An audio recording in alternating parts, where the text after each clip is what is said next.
Gregorian calendar के अनुसार 2024 की शुरुआत हो चुकी है और मध्य रात्रि 31 दिसंबर की मध्य रात्रि को जब नव वर्ष में हम लोगों ने प्रवेश किया था, उस समय केतु का मघा नक्षत्र चल रहा था।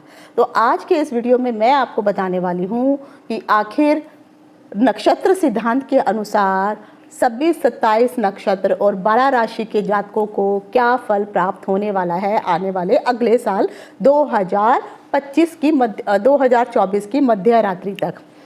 वैसे तो मैं राशि के अनुसार सभी को बता चुकी हूँ कि मेष से लेकर के मीन राशि पर्यंत जितने भी जातक हैं उनको क्या फल मिलने वाला है।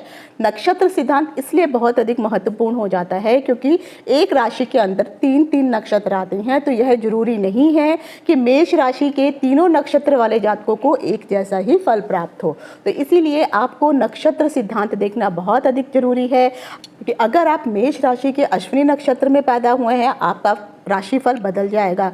भरणी में अगर पैदा हुए हैं तो भरणी जो है वो शुक्र का नक्षत्र होता है, तो इसीलिए आपका राशि का जो फल होगा वो बदल जाएगा। और अगर आपने कृत्तिका नक्षत्र में, मेष राशि के कृत्तिका नक्षत्र में अगर आपका जन्म हुआ है, तब भी आपको राशि के अनुसार वो सारा फल नहीं मिलेगा जो मैंने मेष राशि के अकॉर्डिंग बताया है। तो इसीलिए नक्षत्रों का सिद्धांत बहुत अधिक ज़रूरी है, ये डीप एनालिसिस होता है। इसी कारण अभी आपका जिस भी नक्षत्र में जन्म हुआ है और जो भी आपकी राशि पड़ती है, उस राशि के अनुसार अब आपको उसको मर्ज करके देखना है।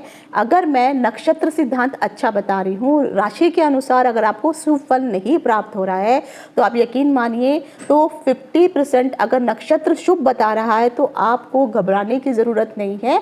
तो कहीं ना कहीं शुभता आपको जो भी बताई गई है या कुछ गलत भी अगर आपके साथ होने वाला है, कुछ मुश्किलों का सामना अगर आपको करना पड़ रहा है, तो नक्षत्र सिद्धांत के अनुसार अगर आपको शुभता आ रही है, अच्छे नक्षत्र में या अच्छे तारा में अगर आपका फल प्राप्त हो रहा है, तो वहाँ पर आपको 50% का आप कह सकते हैं सहूलियत मिल जाएगी। तो आपको उतना अधिक घबराने की ज़रूरत नहीं है। लेकिन नक्षत्र खराब है, राशि सही है, तो उसमें भी आधा % जो भी अगर नक्षत्र खराब बता रहा है लेकिन अगर राशि सही बता रही है, तो उसमें भी आप कह सकते हैं कि 50% कहीं ना कहीं यूटिलाइज हो जाएगा। नक्षत्र भी खराब है, राशि भी खराब है, फिर आपको बहुत अधिक सचेत और सतर्क रहने की ज़रूरत है। क्योंकि जो भी अगर दोनों चीज़ें ही आपके फेवर में नहीं आ रही हैं और अगेंस्ट आ रही हैं, तो आपको फिर 2024 में बहुत अधिक संभल के रहने की ज़रूरत है। तो और अगर दोनों ही शुभ आ रहे हैं, नक्षत्र भी और राशि भी, फिर तो आपके दोनों हाथों में लड्डू है। तो आप कह सकते हैं कि ये जो 2024 है आपके लिए बहुत ही अच्छा जाने वाला है। हालांकि अंक ज्योतिष के अनुसार देखेंगे तो 2024 के अकॉर्डिंग 8 अंक आ रहा है, जो शनि का नंबर होता है। हालांकि मैं जो अभी तक आपको 2024 का जो मैंने आपको बताया है पूरा राशिफल और नक्षत्र सिद्धांत भी ग्रेगोरियन कैलेंडर के अनुसार ही बता रही हूँ। 31 दिसंबर की मध्य रात्रि को जब हमने नव वर्ष में प्रवेश किया था, उस समय ग्रहों की परिस्थितियाँ मैं राशि के अनुसार ऑलरेडी बता चुकी हूँ, लेकिन फिर भी मैं मोटा मोटा बताना चाहती हूँ कि राहु और केतु वक्री के होते ही हैं। साथ ही साथ इस साल अब जब आपने नव वर्ष में प्रवेश किया है तो वह वर्गोत्तम है। दूसरा, मंगल सूर्य के साथ हैं, तो मंगल वहाँ पे अस्त हो चुके हैं। गुरु वक्री कंडीशन में चल रहे थे और साथ ही साथ बुध भी वक्री कंडीशन में चल रहे थे। तो कहीं ना कहीं देखा जाए तो 4 ग्रह वक्री थे और मंगल अस्त अवस्था में थे। गुरु जो है वो 2024 में अप्रैल तक मेष राशि में रहेंगे और 1 मई को वो वृष में चले जाएंगे। उसके बाद शनि पूरा साल जो है आपके अपनी ही राशि में वो रहने वाले हैं, जो कुंभ राशि है। और उसी के अनुसार राहु केतु भी देखेंगे तो वो इस वक्त मीन राशि में और कन्या राशि में विराजमान है। तो वो भी पूरा साल, जो बड़े ग्रह हैं वो इसी साल पूरा साल जो है 2024 में रहने वाले हैं। सिर्फ गुरु जो 1 साल के बाद जो परिवर्तन करते हैं, तो सिर्फ गुरु का ही राशि परिवर्तन इस साल होने वाला है बड़े ग्रहों में। बाकी छोटे ग्रहों के अनुसार जो है हर जो 28 दिन और 44 दिन में जो बदलते हैं, वो तो पूरा साल उनका परिवर्तन लगा रहेगा। वैसे तो हम लोगों का जो अगर हिंदू सनातन धर्म के अनुसार देखा जाए तो चैत्र मास में जब नवरात्रे आते हैं अप्रैल के महीने में, तभी हम लोगों का नववर्ष शुरू होता है। तो जब उस वक्त नववर्ष शुरू होता है, उस समय फिर नया राशि का जब परिवर्तन होगा, उस समय ग्रहों की स्थिति क्या होगी, तब आपका राशि का राशिफल बदल जाएगा। तो अभी ये जो है मैं ग्रेगोरियन कैलेंडर के अनुसार, साथ ही साथ नक्षत्र सिद्धांत के अनुसार मैं आपको बता रही हूँ। लेकिन अब जब 2024 में जो चैत्र मास में जब हम लोग नए वर्ष में प्रवेश करेंगे, उस समय भी जैसे मैंने कहा है कि अंक ज्योतिष के अनुसार अगर आप लोग देखेंगे तो ये 8 नंबर का साल पड़ रहा है और साथ ही साथ शनि प्रधान साल हो रहा है। लेकिन अगर हम हिंदू नववर्ष पंचांग के अनुसार भी अगर देखते हैं तो इस वर्ष भी जब नए साल में हम प्रवेश करेंगे चैत्र मास में, तो उस समय जो राजा है वो मंगल हैं। मंगल क्रूर प्लैनेट माने जाते हैं और उनके जो सेनापति है वो शनि है। तो आप सोच सकते हैं कि शनि भी क्रूर प्लैनेट है और मंगल भी क्रूर प्लैनेट है। तो इसी के कारण जो है 2024 ऊपर से 8 अंक जो शनि का है, तो इस साल अगर देखा जाएगा तो जो चीज़ें आपको राशि में बताई गई हैं, प्लस मैं जो नक्षत्र में बता रही हूँ, इसको बहुत ध्यान से सुनिए और समझिए। और जो भी मैंने डेट्स आपको राशि के अकॉर्डिंग बताई हुई हैं, उनको नोट करके अवश्य रखिए, क्योंकि आपको उसके अनुसार फल अवश्य ही मिलने वाला है। कुछ बुरा होने वाला है तो आप पहले से सतर्क हो जाएंगे, और कुछ अच्छा होने वाला है तो पहले से ही आप लोग तैयारी कर लेंगे। तो आज के इस वीडियो में मैं 2024 नक्षत्र सिद्धांत के अनुसार क्या फल देने वाला है, इन सभी चीज़ों की जानकारी लेकर के मैं डिम्पल शांडिल्या ज्योतिष सतह ज्ञान सागर के माध्यम से अपने सभी नए और पुराने दर्शकों का हार्दिक स्वागत करती हूँ। नमस्कार। तेरे जाप के बिना चले ये सांस किस तरह, मेरा कर्म तू ही जाने क्या बुरा है क्या भला, तेरे रास्ते पे मैं तो आंख मूंद के चला। तेरे नाम की जोत ने सारा हर लिया तमस मेरा। नमो नमो शंकरा भोलेनाथ शंकरा, जय त्रिलोकनाथ शंभो हे शिवाय। ज्योतिष में श्रद्धा, आस्था और विश्वास रखने वाले सभी दर्शकों का मेरे इस YouTube चैनल ज्योतिष सतह ज्ञान सागर में आप सबका हार्दिक स्वागत करती हूँ। तो सबसे पहले जैसे मैंने कहा है कि जिस दिन हमने 31 दिसंबर की मध्य रात्रि को जब हमने राशि परिवर्तन नए साल में जब हम लोगों ने प्रवेश किया था, उस समय केतु का नक्षत्र था और वो था मघा नक्षत्र। तो जिन भी लोगों का जन्म केतु के नक्षत्र में हुआ है, यानी अश्विनी मघा मूल, आपके लिए जन्म तारा आ जाता है। तो अश्विनी मघा मूल की जातक जो भी हैं, आप लोगों को पूरा साल अपने शरीर की रक्षा करनी है।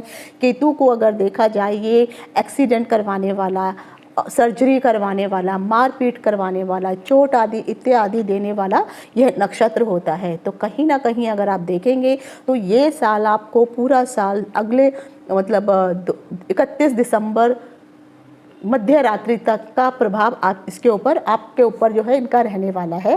साथ ही साथ एक चीज़ मैं और ज़रूर कहना चाहूँगी कि आपको अपनी कुंडली के ग्रहों को भी देखना है। अगर मैं यहाँ पर आपको नक्षत्र सिद्धांत के अनुसार अगर सही फल नहीं आपको मिल रहा है, लेकिन कुंडली में केतु अगर आपका शुभ जगह बैठा हुआ है, शुभ नक्षत्रों में है, शुभ भाव में बैठा हुआ है, तो और उनके दशा, महादशा, अंतरदशा, प्रत्यांतर दशा किसकी चल रही है, इन सब चीज़ों को भी अगर आप देखेंगे तो अगर कुछ गलत होने वाला होगा, लेकिन कुंडली के ग्रह अगर आपको प्रोटेक्ट कर रहे हैं तो आपको जो है कम प्रिकॉशंस भी लेंगे तो चलेगा। लेकिन फिर भी मैं कहूँगी प्रिकॉशंस लेके चलिए, क्योंकि आपको जो भी फल मिलता है वो आपके दशा, महादशा, अंतरदशा के अनुसार गोचर में ग्रहों का जो परिवर्तन होता है, इन दोनों को मिलाकर के ही आपको फल की प्राप्ति होती है। तो जिन लोगों का जन्म, जैसे मैंने कहा, केतु के नक्षत्र में अश्विनी मघा मूल जो जातक हैं, इन लोगों को अपनी गर्दन से नीचे पीछे का जो हिस्सा है वहाँ से, और जहाँ से आप कमर में बेल्ट बांधते हैं, उतने हिस्से को प्रोटेक्ट करके चलिए। ईश्वर ना करे अगर आपका एक्सीडेंट हुआ तो आपकी बैक बोन में बहुत बड़ा इशू होने वाला है। तो बैक बोन में प्रॉब्लम हो सकती है। एक्सीडेंट हुआ तो कमर के हिस्से, गर्दन से कमर के हिस्से तक के ही एरिया में ही आपको कोई मेजर प्रॉब्लम हो सकती है। तो इसीलिए कोशिश करिए अपने उस एरिया पार्ट का जो है, क्योंकि केतु जो है इस वक्त अगर देखेंगे आप तो कन्या राशि में ही विराजमान है। तो आप लोगों को अपनी कमर को प्रोटेक्ट करके चलना बहुत अधिक ज़रूरी है। बाकी कोशिश कीजिए जब आप रोड क्रॉस करते हैं या गाड़ी इत्यादि चलाते हैं या किसी के साथ झगड़ा इत्यादि बिल्कुल ना करें, शांति बना के रखें और आराम से अपना एक साल गुजारें और अपने आप को प्रोटेक्ट करके रखें। अब आ जाता है बुध का नक्षत्र। तो केतु के लिए हो गया जन्म। अब आ जाते हैं बुध के नक्षत्र के लिए। तो जिन भी लोगों का बुध के नक्षत्र में यानी आश्लेषा, ज्येष्ठा, रेवती इसमें जन्म हुआ है, आपके लिए 2024 बहुत अच्छा रहने वाला है। यानी मैं कहूँगी कि संपत तारा, यहाँ पे संपत तारा का अर्थ होता है कि आपका को जो है ये साल समृद्धि ही प्राप्त होने वाली है, धन प्राप्त होने वाला है। खासकर ऐसे लोग जो लोग खिलाड़ी हैं, जो लोग अध्यापक हैं और जो लोग वकील हैं, जो लोग जज हैं, यानी आप इस प्रकार का कार्य करते हैं जो वाणी के द्वारा किया जाता है खासकर, तो इन लोगों के लिए ये समय बहुत अच्छा रहने वाला है। राशि में भी अब आपको जो है देखना पड़ेगा। मैं सभी 12 राशियों का जो भी मैंने भविष्य फल बताया है उन सबका लिंक मैं डिस्क्रिप्शन बॉक्स में दे दूंगी, तो आप अपने राशि फल को ज़रूर सुनिए और फिर नक्षत्र सिद्धांत को जो है एनालाइज करके दोनों में कंपैरिजन कीजिए कि आपका साल कितना अच्छा गुजरेगा या कितनी कहाँ पर आपको मुश्किलें आएंगी। तो बुध के नक्षत्र वाले जो भी जातक हैं इन लोगों के लिए ये 2024 अच्छा जाने वाला है। आपके लिए जैसे मैंने कहा है जो भी खिलाड़ी हैं इस साल अच्छा प्रदर्शन करने वाले हैं। साथ ही साथ जो भी भाषण देने वाले लोग हैं या जो लोग राइटर हैं, जो इमेजिनेशन से काम करते हैं, लेखक हैं, उन लोगों के लिए भी ये समय बहुत अच्छा रहने वाला है। आपको इस साल 2024 में धन की बहुत ही अच्छी प्राप्ति होने वाली है। अब आ जाता है शनि का नक्षत्र। तो जिन भी लोगों का शनि के नक्षत्र पुष्य, अनुराधा और उत्तर भाद्रपद में अगर आप लोगों का जन्म हुआ है तो आपके लिए ये जो 2024 है वो विपत्ति भरा रहने वाला है। यानी आपको विपत्त तारा में ये आ रहा है। तो सबसे पहले एक तो जितने भी, जैसे मैंने कहा है 2024 जो है शनि का ही साल है। जब हम उसमें प्रवेश करेंगे, हम हिंदू कैलेंडर के अनुसार भी हम देखेंगे तो शनि ही हमारा मंत्री बन करके आ रहा है और मंगल राजा होगा। तो थोड़ा 2024 जो है इस साल कठोर रहने वाला है, क्योंकि राजा और मंत्री दोनों ही बहुत सख्त और कठोर हमको मिलने वाले हैं और शनि का ही अंक जो है इस साल लीड भी करने वाला है। तो जो भी शनि के प्रभावी जितने भी लोग हैं उन लोगों के लिए आप बैल मुझे मार वाली जो नीति है आपको बिल्कुल भी नहीं अपनानी है। खासकर आप लोगों को उन लोगों को बिल्कुल नहीं सताना है जो लोअर कैटेगरी के लोग हैं, जो मजदूर कैटेगरी के लोग हैं, उन्हें आप परेशान नहीं करेंगे। अगर आप कोई गलत कार्य कर रहे हैं तो ये साल आपको शनि जो है, यानी इतने सालों से अगर आपने कुछ गलत काम किया है तो शनि इस साल आपको अच्छा प्रताड़ित करने वाले हैं। तो जितने भी पुष्य, अनुराधा, उत्तर भाद्रपद से संबंधित नक्षत्रों में जिनका जन्म हुआ है, कोशिश करिए शांत लो प्रोफाइल बना के रखिए, किसी से झगड़ा इत्यादि मत करिए। नहीं तो अगर एक बार कुछ इशू अगर आपके साथ शुरू हो गए तो ये लंबे खिंचने वाले हैं, क्योंकि शनि एक लंबा चलने वाला ग्रह है। इसीलिए आपको अपने आप को संभाल के रखना है। तो अगर कहीं पर कुंडली में आपका शनि भी खराब चल रहा है, बाय बर्थ कुंडली में भी अगर शनि ठीक नहीं है या शनि की दशा, महादशा, अंतरदशा या प्रत्यांतर दशा अगर आपकी चल रही है, तो इस साल कोशिश कीजिए कि शनि से संबंधित जो भी आप मंत्र होते हैं उन मंत्रों का आपको जाप करना है। शनि को तेल इत्यादि, तेल हो गया, काले तिल हो गए, लोहा हो गया, इन सब चीज़ों का आप ध्यान करिए। या आप मंगलवार को हम जो हनुमान की जो पूजा करते हैं तो आप मंगलवार के दिन जो है हनुमान की पूजा कीजिए, क्योंकि यहाँ पर भी शनि जो है हनुमान के कंट्रोल में रहते हैं। और फिर जो इष्ट देवी है वो काली मानी जाती है, तो आप माँ भगवती जो काली के स्वरूप में है उनका भी आप पूजा इत्यादि करिए, उनके मंत्रों का जाप करिए। शनि से संबंधित जो भी आपको मंत्र पता है, गूगल में आप ढूंढेंगे तो आपको मंत्र मिल जाएंगे। इन मंत्रों का कम से कम 27 बार तो जरूर जाप करिए। 108 बार जाप करेंगे तो बहुत अच्छी बात है। अब आ जाता है कि जिन लोगों का जन्म बृहस्पति के नक्षत्र में हुआ है, पुनर्वसु, विशाखा और पूर्व भाद्रपद, इन तीनों नक्षत्रों में जिनका भी जन्म हुआ है, आप लोगों के लिए ये जो समय है ये 6वां तारा में आ रहा है। 6वां तारा का मतलब होता है कल्याणकारी। आपके लिए ये समय बहुत कल्याणकारी है। पूरा एक साल आपके लिए बहुत ही शुभ रहने वाला है। जितने भी लोग जो मंदिरों से जुड़े हुए हैं या जो पुरोहित का काम करते हैं या फिर जो एस्ट्रोलॉजी का काम करते हैं, विद्या से जुड़े हुए हैं, जितने भी जो लोग हैं जो प्रवचन करते हैं, इन लोगों के लिए भी ये बहुत अच्छा समय है।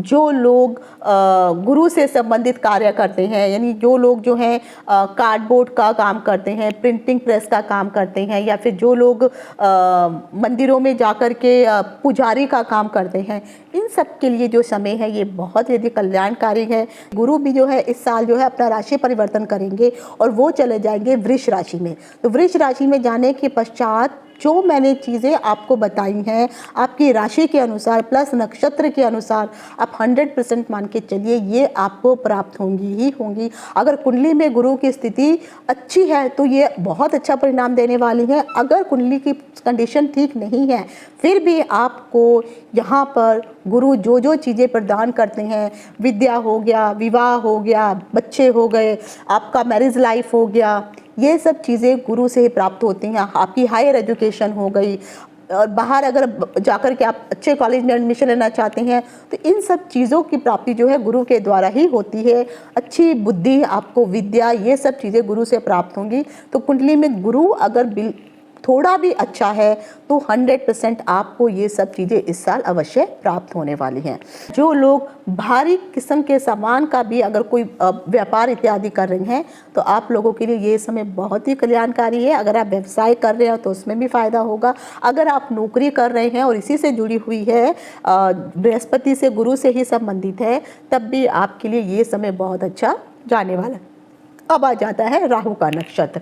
तो जिन भी लोगों का जन्म राहु के नक्षत्र आद्रा, स्वाति और शतभिषा, इसमें अगर आपका जन्म हुआ है तो आप लोगों के लिए ये जो समय है प्रत्यारी तारा में आ रहा है।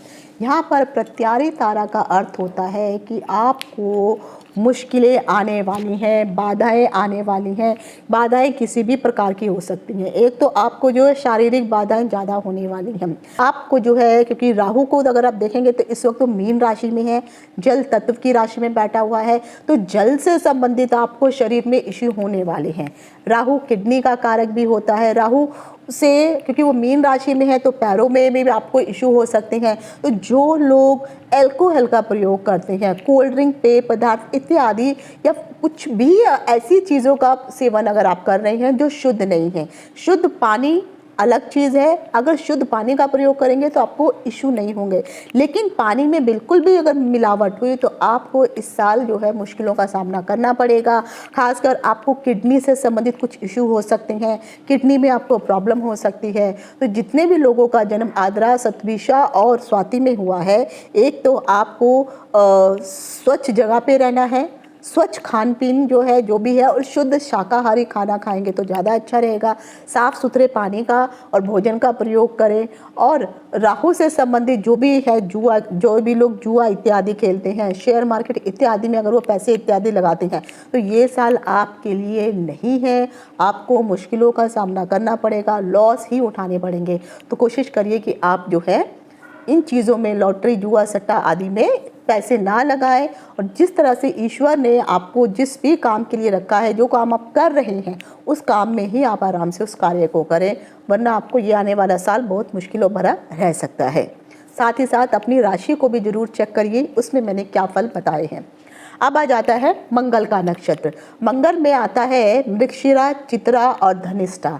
इन लोगों के लिए जो है ये साल अगर देखा जाएगा तो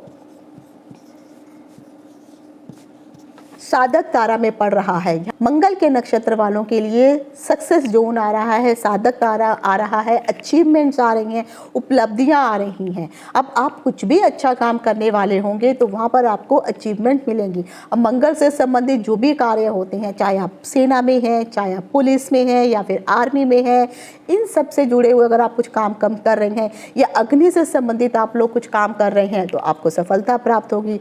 लेकिन एक चीज़ का ध्यान रखिए कि जब हम नव वर्ष में प्रवेश कर रहे हैं उस समय मंगल जो है अस्त अवस्था में है। तो अगर कुंडली में भी आपका मंगल अगर सही नहीं है, वो भी अगर अस्त अवस्था में ही चल रहा है या किसी कारण वो शुभ प्रभाव नहीं दे रहा है, तब आपको जो है थोड़ा संभल के रहने की ज़रूरत है, क्योंकि आपको खून से संबंधित कुछ इशू हो सकते हैं, तो या फिर बोन मैरो से संबंधित हो सकते हैं, भाइयों के साथ कुछ कहासुनी हो सकती है, क्योंकि सूर्य के इतने नज़दीक आने के कारण मंगल जो है अस्त होने के कारण अपना उतना अच्छा प्रभाव नहीं दे पा रहे हैं। लेकिन फिर भी जिन भी जातकों का जन्म मंगल के नक्षत्र मृगशिरा, चित्रा और धनिष्ठा में हुआ है, फिर भी मैं कहूँगी कि ये सक्सेस जोन है, सफलता प्राप्त होगी आपको। जो भी आप कार्य करेंगे सोच समझ के थोड़ा सा करिए, प्लस अपनी राशि को भी देखिए उसमें मैंने क्या बताया है, और उसी के अकॉर्डिंग जो है इस साल आपको जो है सफलता सफलता सफलता ही प्राप्त होने वाली है। बस थोड़ा सा जो है दिमाग को यूटिलाइज कीजिए, बड़े बुजुर्गों से जो है सलाह मशवरा अवश्य करिए। अब आ जाता है चंद्रमा के नक्षत्र में जिन भी जातकों का जन्म हुआ है, श्रवणा, हस्त और रोहिणी, इन लोगों का जो भी जन्म हुआ है, इनका लिए अगर कहा जाए तो ये बद्ध तारा में आ जाता है। तो जिन भी लोगों का जन्म चंद्रमा के नक्षत्र हस्त, श्रवणा और रोहिणी में हुआ है, आप लोगों के लिए ये जो पूरा एक साल है बहुत मुश्किलों भरा, कठिनाइयों भरा जाने वाला है। कोशिश करिए, एक तो आपको टेंशन बहुत अधिक रहेगी, टेंशन से आपको अपने आप को बचाना है। साथ ही साथ कुछ इस प्रकार के इश्यू आपके साथ हो सकते हैं।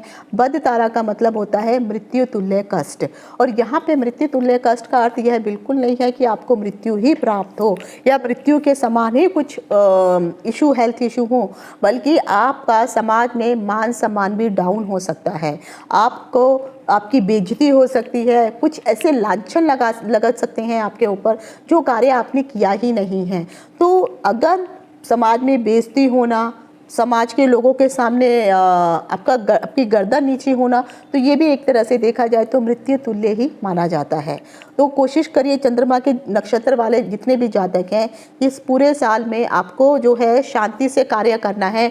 हो सके तो आप शिवलिंग पे जाकर के जो है शिवलिंग पे दूध के साथ मिला करके या पंचामृत बना करके शिवलिंग को जो है पानी जरूर चढ़ाइए। साथ ही साथ चंद्रमा से संबंधित जो मंत्र हैं, जो भी आपको याद हो, उन मंत्रों का जाप अवश्य कीजिए, और कोशिश करिए कि सफ़ेद रंग की चीज़ों का प्रयोग करें या सफ़ेद रंग की चीज़ों का आप दान कर सकते हैं।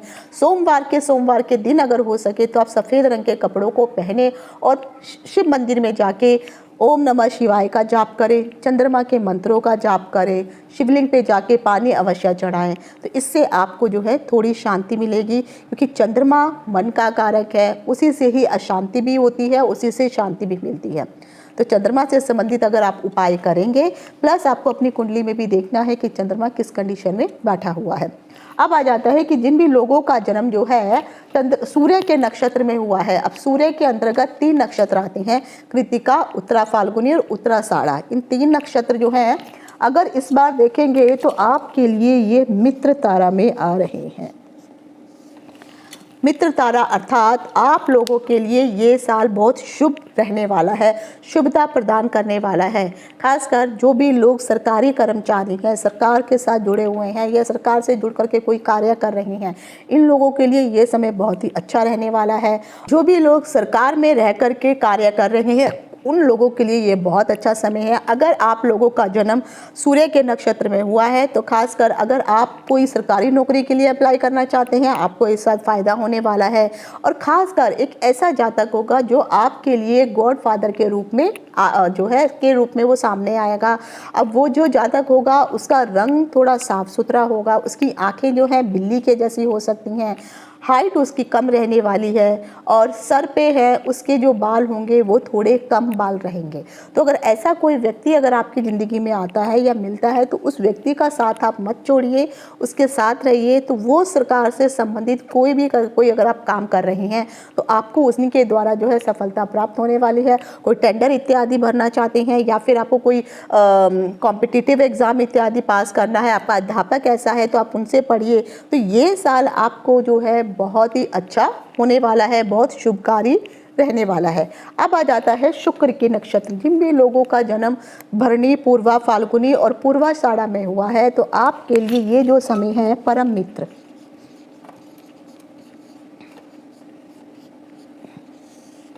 परम मित्र या अति मित्र, अर्थात बहुत शुभ लाभकारी रहने वाला है।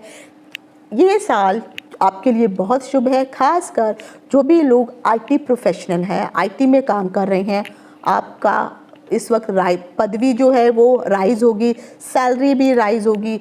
जो लोग इलेक्ट्रॉनिक्स में काम कर रहे हैं, इनका बिजनेस भी बहुत अच्छा चलने वाला है।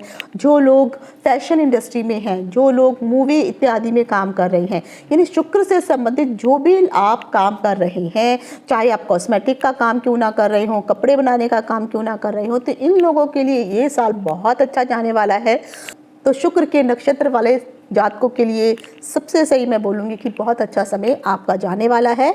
इस समय आप अच्छे से इसको यूटिलाइज़ कीजिए, समय को ध्यान में रख करके कुछ भी कार्य कीजिए, समय को वेस्ट मत करिए, क्योंकि ये समय फिर दोबारा नहीं आएगा।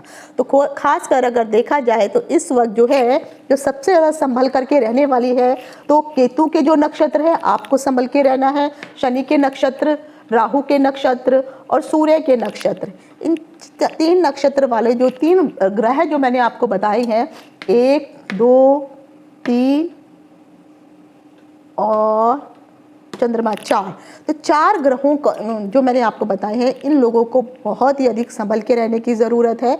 अपना ध्यान रखिए, पूजा पाठ करिए और कोशिश करिए कि आपके राशि के जो भी स्वामी हैं, जो भी नक्षत्र के स्वामी हैं, उन नक्षत्रों का जो भी मंत्र है, उन मंत्रों का आपका जाप करना है। साथ ही साथ जो है, हो सके तो आप नवग्रहों का भी आप पाठ कर सकते हैं, क्योंकि बहुत सारे ऐसे जातक होते हैं जिनके पास अपनी कुंडली नहीं होती है, तो उनको समझ में नहीं आता है कि वो किस प्रकार से कार्य करें। तो उन लोगों के लिए मैं यही कहूँगी कि अगर आपको अपनी कुंडली नहीं मालूम है, तो आप अगर नवग्रह का पाठ करते हैं, तो इसमें क्या होगा, अगर आपका कोई ग्रह अच्छा होगा तो आपको और अच्छा फल देगा, और बाई चांस कोई ग्रह खराब होगा तो अगर आप उनका भी पाठ करते हैं, उनके मंत्रों का भी जाप करते हैं, तो वो अच्छा फल देने की कोशिश करने लगते हैं, तो वो अच्छा प्रभाव दे देते हैं। तो जिन जातकों के पास अपनी कोई कुंडली नहीं है, तो ऐसे जातक जो है नवग्रह का पाठ अवश्य करें, इससे उनको फायदा होने वाला है। आपके जो भी इष्ट देव हैं, उनकी भी पूजा अर्चना अवश्य कीजिए, ईश्वर के सानिध्य में रहिए, ईश्वर के आशीर्वाद के नीचे रहिए और उनसे अपनी रक्षा की मनोकामना हमेशा करते रहिए, और ईश्वर से मांगिए कि हे ईश्वर, अगर हमसे कुछ जाने अनजाने में गलतियां हुई हैं तो वो आपको माफ़ करे, लेकिन कुछ अगर हमने जानबूझ के भी गलतियां की हैं तो अपना साथ वो ना छोड़े, अपना आशीर्वाद आपके ऊपर बनाए रखें, अपने ईश्वर का हाथ पकड़ के रखिए, ताकि आने वाला जिन लोगों के लिए ये साल सही नहीं जा रहा है, ईश्वर आप सबको शक्ति और ताकत दे। तो आज यहीं तक, इति शुभम, नमस्कार।